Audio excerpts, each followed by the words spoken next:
Dear student, back to back my channel self study teacher group में आपका हार्दिक स्वागत है। बच्चों, आज हम आप लोगों के लिए लेकर आए हैं मोस्ट एग्ज़ाम। क्या है? मोस्ट इम्पॉर्टेंट, जो एग्ज़ाम के लिए आपको बहुत ही कारगर साबित हों। ठीक है, क्योंकि अब आपका एग्ज़ाम बिल्कुल नज़दीक है। बिल्कुल आपको क्या पढ़ना है, इसके अलावा कोई दूसरी चीज़ बिल्कुल नहीं आपको पढ़ना है। ठीक है, जो यूपी बोर्ड एग्ज़ाम 2023 और 24 क्लास 12 क्या है, क्लास 12 से संबंधित है बच्चों।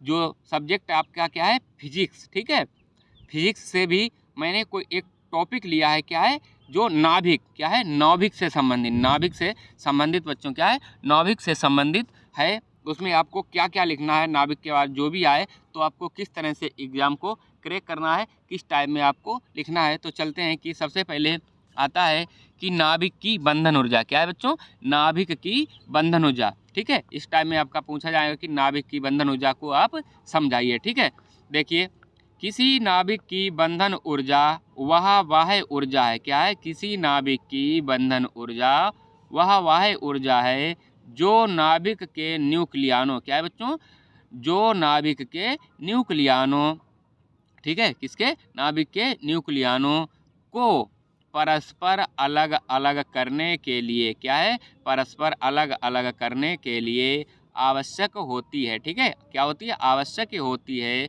किसी नाभिक की बंधन ऊर्जा जितनी अधिक होगी, क्या होगी बच्चों, जिस नाभिक की बंधन ऊर्जा जितनी अधिक होगी वह नाभिक उतना ही अधिक क्या होगा, स्थायी होगा। जिस नाभिक की बंधन ऊर्जा जितनी अधिक होगी बच्चों, उतना ही वह स्थायी होगा। ठीक है, इस प्रक्रिया को ही हम क्या कहते हैं बच्चों, इस प्रक्रिया को ही हम नाभिक की बंधन ऊर्जा कहते हैं। इस टाइम में आपको एग्जाम में लिखना है, इसके ज़्यादा नहीं आपको लिखना है। ठीक है बच्चों, उसके बाद चलते हैं, आपका अगला पूछा जाता है भैया कि द्रव्यमान ऊर्जा संरक्षण का नियम। क्या है पूछा जाता है?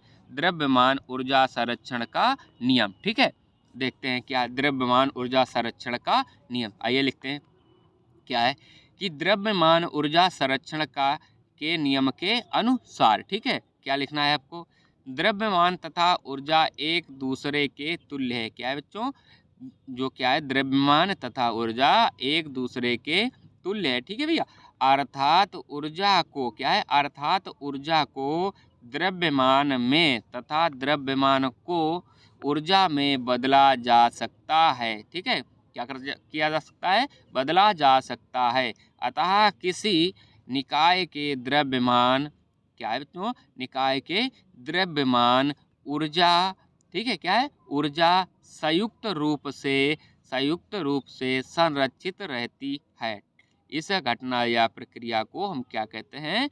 ऊर्जा या द्रव्यमान ऊर्जा संरक्षण का नियम कहते हैं। ठीक है, इस टाइम में आपको लिखना है भैया एग्जाम में। उसके बाद आता है कि आपका नाभिकीय विखंडन। ठीक है, नाभिकीय विखंडन भैया, देखते हैं कि नाभिकीय विखंडन क्या होता है। ये चलते हैं, जब किसी भारी नाभिक पर न्यूट्रॉनों की बमबारी की जाती है। किसकी की जाती है भैया? न्यूट्रॉनों की भारी बमबारी की जाती है। किस पे? नाभिक पर। तो वह नाभिक लगभग दो नाभिक में टूट जाता है। ठीक है, क्या हो जाता है भैया? दो नाभिक में टूट जाता है और इसके साथ ही बहुत अधिक ऊर्जा मुक्त होती है। ठीक है, क्या होती है? टूट जाता है, उसके बाद अधिक ऊर्जा भी मुक्त होती है। इस प्रकार भारी नाभिकों के टूटने की प्रक्रिया को या घटना को भैया क्या कहते हैं? नाभिकीय विखंडन कहते हैं। क्या कहते हैं? नाभिकीय विखंडन कहते हैं। एग्जाम्पल आपको देना है, जैसे 92 यूरेनियम 235 प्लस 1 इलेक्ट्रॉन। ठीक है, ये आगे बनेगा बच्चों 92 यूरेनियम 236, एक इलेक्ट्रॉन में ऐड हो जाएगा। फिर उसके बाद 56 बेरियम 144 प्लस 36 क्रिप्टॉन 89 प्लस क्या होगा बच्चों, और क्या आपका मुक्त होगी एनर्जी और ऊर्जा। ठीक है, उसके बाद देखते हैं क्या है भैया। उसके बाद आता है बहुत ही इंपॉर्टेंट, क्रांतिक द्रव्यमान। क्या है भैया? क्रांतिक द्रव्यमान। ठीक है, देखते हैं क्रांतिक द्रव्यमान के बारे में आपको हम बताते हैं। इसी टाइप में आपको एग्जाम में भी लिखना है। ठीक है, इससे अलग बिल्कुल नहीं लिखना है। देखते हैं कि क्रांतिक द्रव्यमान, चलिए, विखंडनी पदार्थ का वह द्रव्यमान, क्या है? विखंडनीय पदार्थ का वह न्यूनतम द्रव्यमान, भैया क्या है न्यूनतम माने कम द्रव्यमान, जिससे कम पर क्या है, जिससे कम पर श्रृंखला अभिक्रिया संभव नहीं है, श्रृंखला अभिक्रिया संभव नहीं है। अर्थात वह न्यूनतम द्रव्यमान जो विखंडनीय पदार्थ में श्रृंखला अभिक्रिया बनाए रखने के लिए, क्या बनाए रखने के लिए, श्रृंखला अभिक्रिया बनाए रखने के लिए आवश्यक है, इसी को हम क्या कहते हैं भैया, द्रव्यमान या क्रांतिक द्रव्यमान कहलाता है। या प्रक्रिया क्या कहलाती है, क्रांतिक द्रव्यमान कहलाता है। ठीक है, उसके बाद भैया देखते हैं क्या आता है। इसके बाद चलते हैं नाभिकीय संलयन, क्या है नाभिकीय संलयन। ठीक है, नाभिकीय संलयन के बारे में आपको हम बताएंगे। ठीक है भैया, नाभिकीय संलयन क्या होता है देखते हैं, आइए चलते हैं। नाभिकीय संलयन में दो हल्के नाभिकों के, क्या भैया, नाभिकीय संलयन में दो हल्के नाभिकों के संयुक्त होकर जो है क्या होता है, दो हल्के नाभिक को संयुक्त या जुड़कर, आपस में जुड़कर क्या है एक भारी नाभिक बनाने की प्रक्रिया, क्या है भैया, एक भारी नाभिक बनाने की प्रक्रिया को नाभिकीय संलयन कहते हैं। क्या कहते हैं, नाभिकीय संलयन कहते हैं। इस प्रक्रिया में क्या है, इस प्रक्रिया में प्राप्त भारी नाभिकों का, क्या इस प्रक्रिया में प्राप्त भारी नाभिकों का द्रव्यमान के योग से, क्या है, योग से कम होता है। क्या होता है भैया, द्रव्यमान के योग से कम होता है।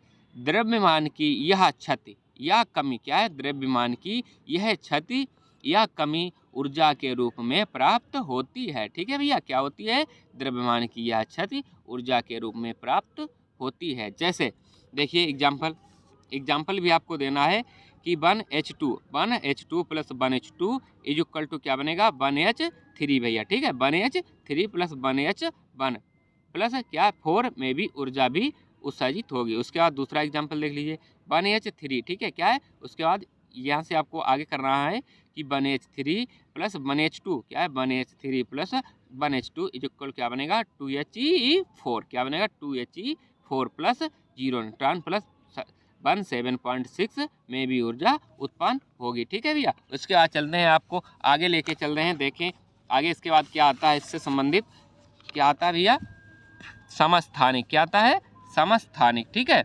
समस्थानिक के बारे में देखते हैं। समस्थानिक क्या होता है, एक ही तत्व के ऐसे परमाणु, क्या है, एक ही तत्व के ऐसे परमाणु जिनके परमाणु क्रमांक के समान होते हैं। क्या होता है भैया, जिनके परमाणु क्रमांक के समान होते हैं परंतु द्रव्यमान भिन्न भिन्न होते हैं। क्या है, द्रव्यमान भिन्न भिन्न होते हैं, क्या कहलाते हैं, समस्थानिक कहलाते हैं। क्या भैया कहलाते हैं, समस्थानिक कहलाते हैं। जैसे एग्जाम्पल आपको देखना है, क्या है, क्लोरीन। क्या है, क्लोरीन 17 उसका परमाणु क्या होता है बच्चों, 17 जो होता है उसका परमाणु क्रमांक इसका क्लोरीन का। ठीक है भैया, परमाणु भार उसका 35 क्या हो गया। उसी के बाद देखिए कार्बन का 6 क्या होता है परमाणु क्रमांक तथा परमाणु भार उसका 12। ठीक है, इसी तरह से क्या हो गया आपको कार्बन। ठीक है, इसी तरह से आपको एग्जाम में भी भैया बताना है। ठीक, उसके बाद चलते हैं समभारी क्या होता है, आइए समभारी। ठीक है, समभारी के बारे में आपको बिल्कुल दिखाएंगे कि समभारी क्या होता है। चलिए इस टाइप में आपको एग्जाम में लिखना है समभारी के बारे में। ठीक है, चलिए समभारिक विभिन्न, क्या है, समभारिक विभिन्न तत्वों के ऐसे परमाणु जिनके परमाणु क्रमांक को भैया जेड से क्या करते हैं, डिनोट करते हैं। ठीक है, क्या है, जिनके परमाणु भिन्न भिन्न होते हैं। क्या होते हैं, परमाणु भिन्न भिन्न होते हैं, समस्थानिक का अपोजिट है, परंतु द्रव्यमान, क्या है, परंतु द्रव्यमान समान होते हैं। क्या भैया, परंतु द्रव्यमान समान होते हैं, क्या कहलाते हैं, समभारिक कहलाते हैं। जैसे आर्गन क्या है 18 उसका परमाणु का 40। ठीक है, बा कैल्शियम 20 40। ठीक है, ऑक्सीजन 8 उसका परमाणु क्रमांक होता है 17 परमाणु भार। ठीक है भैया, इस टाइम में आपको लिखना है, क्या लिखना है, समभारी। ठीक है, उसके बाद लेके चलते हैं आपको कि सम न्यूट्रॉनिक क्या होता है। क्या है, सम न्यूट्रॉनिक। देखिए सम न्यूट्रॉनिक क्या होता है, आइए ऐसे तत्व, क्या भैया, ऐसे तत्व जिनके लिए परमाणु क्रमांक तथा परमाणु द्रव्यमान, क्या भैया, ऐसे तत्व जिनके लिए परमाणु क्रमांक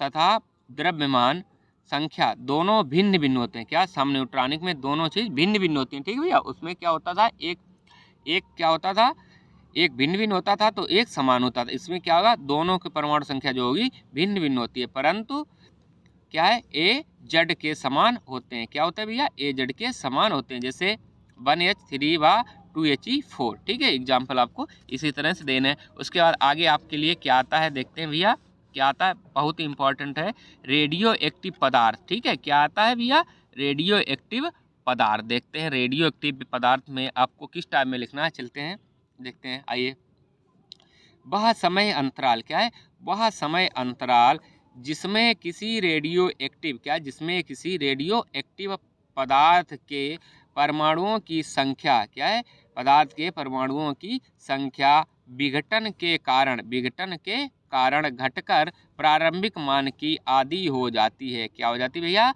घटकर प्रारंभिक मान की आधी हो जाती है।